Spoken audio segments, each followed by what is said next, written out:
så. Hvad skal vi må lave? Det ved jeg så ikke. Vi kunne lave en hule. Ja, det lyder som en god idé. Skal vi tage det træ der? Ja, det kan vi godt. Der lagde så med en øks. Ja, det er da dejligt, der ligger værktøj herude. Det var heldigt. Ja.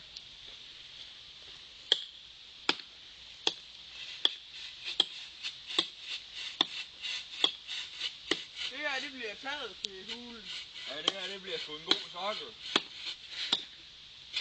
Hey, drenge! Drenge, stop lige en halv. Prøv lige at give mig de værktøj. Ja, også skidt. Ah. De skide økoflipper. Hvorfor er de ved ødelæggerturen, når I kan hjælpe dem? Lad det træ. Gider vi det? Nej, det er sgu Jeg ikke synes helt. jo, I skulle nogen, når I var ved at ødelægge det træ her, så skal I plante et nyt. Okay. Så skal I huske at sige undskyld til det gamle træ, for det har også følelser. Ja. Undskyld, gamle træ. Ja, undskyld. Kom, jeg skal vise jer noget andet.